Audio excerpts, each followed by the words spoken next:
हजारों करोड़ का माल जाता है यहाँ से विदेशों में। सोना है ये सोना। इज्जत करता है लोग आपकी, इज्जत नहीं करते हैं, डरते हैं सब। और डर की यही दिक्कत है, कभी भी खत्म हो सकता है। उत्कर्ष मिश्रा, एंकर नितिन दहिया। सलार का नया काम, किस काम को अंजाम देगा सलार? क्यों रॉकी को मारने पहुंचेगी माफिया गैंग? किस मिशन पर जाएगा सलार? हेलो दोस्तों, मैं नितिन आपका स्वागत करता हूं बॉलीग्राड स्टूडियोज में। उसकी मौत पर भी किसी का हक नहीं होगा, वो अपनी मौत भी खुद ही चुनेगा। KGF 2 का ये डायलॉग तो आपको याद ही होगा, यानी जब तक रॉकी ना चाहे तब तक उसका कोई दुश्मन उसे मार नहीं सकता। लेकिन क्या हो जब कोई अपना ही दुश्मन बन जाए, क्योंकि ऐसा ही हो रहा है रॉकी के साथ, और वो भी फरमान, जिस पर उसने इतना भरोसा किया वही है गद्दार। हमारी स्टोरी सीरीज में हमने अभी तक आपको बताया कि कैसे रॉकी ने फरमान पर भरोसा करके उसे फोन भेजा अपने गोल्ड के बिजनेस को और बढ़ाने के लिए। लेकिन फरमान वहां जाकर बिजनेस पर तो लगा, लेकिन वो रॉकी की तरह ही बनना चाहता था, जिसे रॉकी की तरह ही एक ब्रांड बनना था। लेकिन ताकत की भूख तो इंसान को अंधा कर देती है, और कहीं ना कहीं फरमान के साथ भी यही हुआ।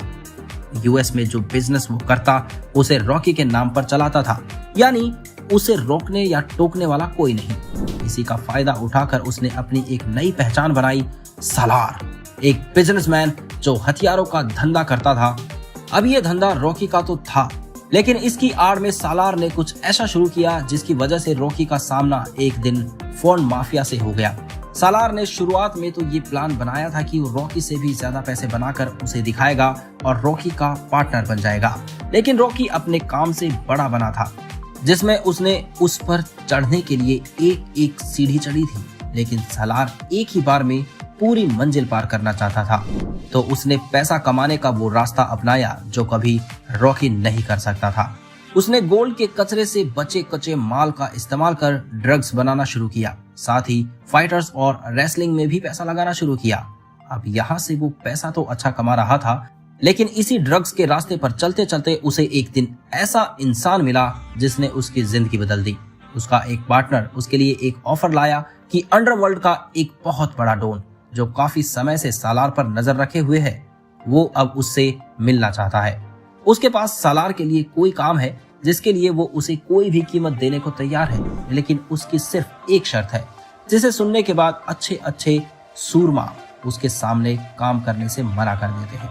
लेकिन ये खबर सुनते ही सालार बिना कुछ सोचे समझे सीधे इस ऑफर के लिए हाँ कर देता है और उस शख्स से मिलने को तैयार हो जाता है।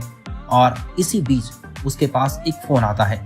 फोन पर एक भारी आवाज के साथ कोई बोलता है, काम मेरा और दाम तुम्हारा, लेकिन एक शर्त पर टिकी है ये पूरी कहानी, अगर हाँ है तो पीछे मत मुड़ना। और इसके जवाब में सालार सिर्फ एक ही शब्द कहता है, हाँ। दूसरी तरफ से हंसने की धीमी सी आवाज आती है और वो कहता है, एड्रेस तुम्हें मिल जाएगा, जल्द मिलते हैं। और बस फोन कट जाता है।